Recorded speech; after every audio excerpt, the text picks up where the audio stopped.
हरि ओम सर्वेभ्यः संस्कृत अभ्यासाय स्वागतम्। जयतु भारतं जयतु संस्कृतं। మనం మొన్న ప్రథమ విభక్తి ద్వితీయ విభక్తి చూసాము। ఈరోజు తృతీయ విభక్తి చూద్దాం। తృతీయ విభక్తి అంటే తో అని వాడతాం కదా మనం ఏ వాక్యంలో అయినా సరే, ఆమెతో వాళ్ళతో అంటాం కదా, అదనమాట।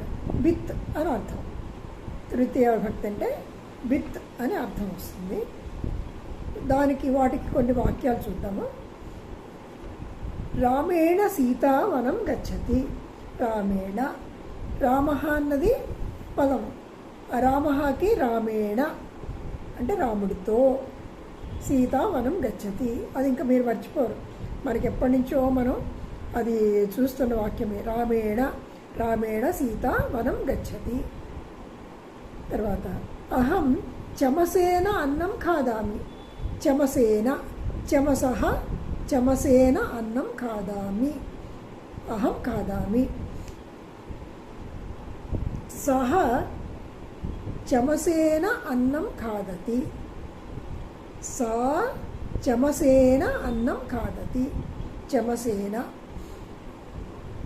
అనంతరం శిక్షకः, శిక్షకः సుధాఖండేన కృష్ణఫలకే లిఖతి। శిక్షకः, మీకు ఇక్కడ చాలా పదాలు అర్థం అవుతూనే ఉంటాయి। శిక్షకः మనం కూడా తెలుగులో శిక్షకుడు అంటాం, టీచర్। శిక్షకः సుధాఖండేన, సుధాఖండ అంటే చాక్పీస్, సుధాఖండేన కృష్ణఫలకే లిఖతి। కృష్ణఫలకం, కృష్ణ అంటే ఏంటంటే బ్లాక్ అని అర్థం, నలుపు। కృష్ణవర్ణః, కృష్ణఫలకం, కృష్ణఫలకం అంటే బ్లాక్ బోర్డ్। శ్వేత ఫలకం అంటే వైట్ బోర్డ్, శ్వేతఫలకం। సుధాఖండేన భవాన్ స్యూతేన శాకాని ఆనయతు। భవాన్, భవాన్ అంటే మీరు పుల్లింగంలో। భవాన్ స్యూతేన, స్యూతః, స్యూతః అంటే సంచి, బ్యాగ్। స్యూతః స్యూతేన శాకాని ఆనయతు అంటే సంచితో కూరలు। శాకాని అంటే శాకం అంటే కూర, శాకాని కూరలు। శాకాని ఆనయతు। అనంతరం కృపయా చమసేన శర్కరాం పరివేషయతు। పరివేషణం అంటే వడ్డించడం।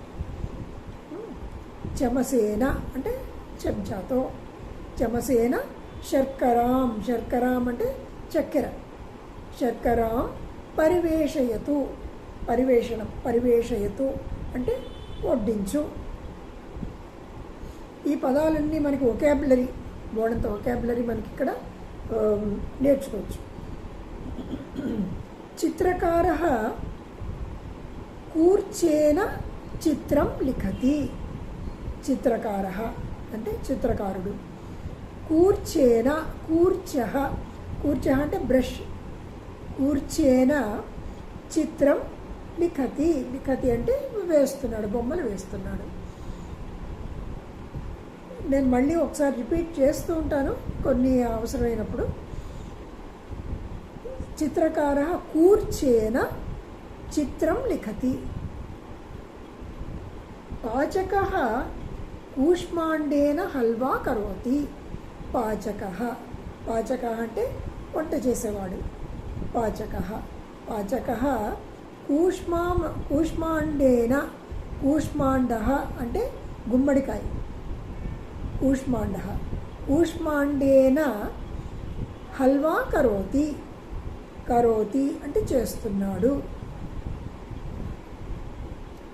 సహ సంశయేన మాం పశ్యతి।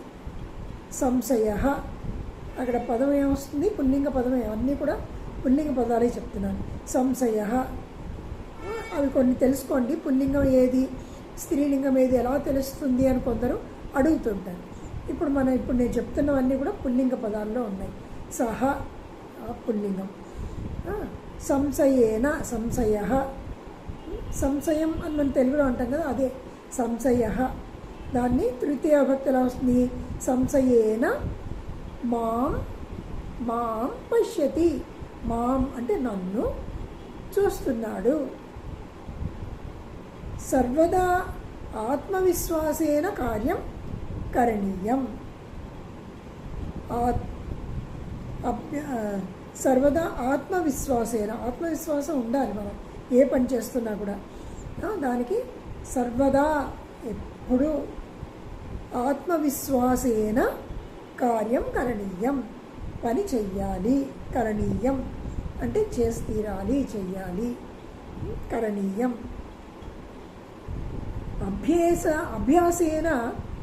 అభ్యాసేన సర్వం సులభం భవతి. అభ్యాసేన సర్వం సులభం భవతి. భవతి అంటే ఉంటుంది, భవతి ఉంటుంది. భవతి అంటే మీరు, స్త్రీలింగంలో మీరు అంటే భవతి అంటాం. భవతి అంటే ఉంటుంది, అది క్రియాపదం. చిన్న ఒక్క దీర్ఘం ఇస్తే ఒక అర్థం వస్తుంది. దీర్ఘం ఇవ్వకుండా హ్రస్వంతో చెప్తే ఇంకో మీనింగ్ వస్తుంది. సో సంస్కృతంలో ఏంటంటే చాలా ప్రతి అక్షరము పలుకుతాం మనం. అక్కడ లేనిది మనం పలకం. అక్కడ పలకక్కర్లేనిది అక్కడ ఉండదు. సో అక్కడ ఏముందో ఖచ్చితంగా అన్ని అక్షరాలు కూడా, పొల్లులు కూడా అన్నీ పలుకుతాము, పలకాలి. ఒత్తుంటే ఒత్తు పెట్టాలి, దాన్ని మహాప్రాణం అంటారు. ఒత్తుంటే ఒత్తు పలకాలి. భయం అన్నాం అనుకోండి, అక్కడ భ అనాలి. ఫలం అన్నాం అనుకోండి, ఫ అనాలి. అక్కడ ఫ అనాలి కానీ ఫ అనకూడదు. ఫలం, ఫలతి. సో సంస్కృతంలో ఫాయే ఉంది. పాఫ, బాభ, మా. సో అభ్యాసేన సర్వం సులభం భవతి. అభ్యాసం చేస్తే అన్నీ కూడా సులువే. భవతి అంటే ఉంటుంది, సులువుగా ఉంటుంది. తర్వాత ఉద్యమేన ఏవ సర్వాణి కార్యాణి సిద్ధ్యంతి. ఒక శ్లోకం మొన్నే చెప్పుకున్నాం కదా మనం. ఉద్యమేన ఏవ, ఉద్యమేన అంటే ఉద్యమంతోనే. ఉద్యమం అన్నది పదము. ఉద్యమం, ఉద్యమేన ఉద్యమంతో అంటే ప్రయత్నంతో అన్నమాట. ఉద్యమం అంటే ప్రయత్నం. ఉద్యమేన ఏవ, ఏవ అంటే మాత్రమే, ప్రయత్నంతో మాత్రమే అన్ని కార్యాలు సిద్ధిస్తాయి. మళ్ళీ ఒకసారి చెప్తాను. ఉద్యమేన ఏవ సర్వాణి కార్యాణి సిద్ధ్యంతి, సిద్ధిస్తాయి. సిద్ధ్యతి ఏకవచనం. ఇవి కూడా ఇక్కడే చెప్తూ ఉంటాను, మీరు గమనించుకోండి. సిద్ధ్యతి ఏకవచనము, సిద్ధ్యంతి బహువచనం. సిద్ధ్యతి, సిద్ధ్యంతి. భవతి, భవంతి. కరోతి, కుర్వంతి. కరోతి అంటే చేస్తున్నాడు, చేస్తోంది అని కరోతి. కుర్వంతి చేస్తున్నారు.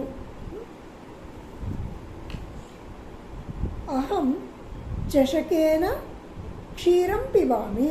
చషకేన. ఇవన్నీ కూడా పుల్లింగంతో మనం తృతీయ విభక్తి చెప్పుకున్నాము. మళ్ళీ వచ్చే క్లాసులో తృతీయ విభక్తి స్త్రీలింగం ఎలా వస్తుంది అవి కూడా చూద్దాం. స్త్రీలింగము, నపూంసకలింగం కూడా ఎలా వస్తాయో చూద్దాం. పుల్లింగము, నపూంసకలింగము ఒకేలా ఉంటాయి. స్త్రీలింగం మాత్రం కొంచెం మారుతుంది. అది మనం వచ్చే క్లాసులో చూద్దాము. అప్పటి వరకు సెలవు. ధన్యవాదాः. పునర్మిలామः. రామ్ రామ్.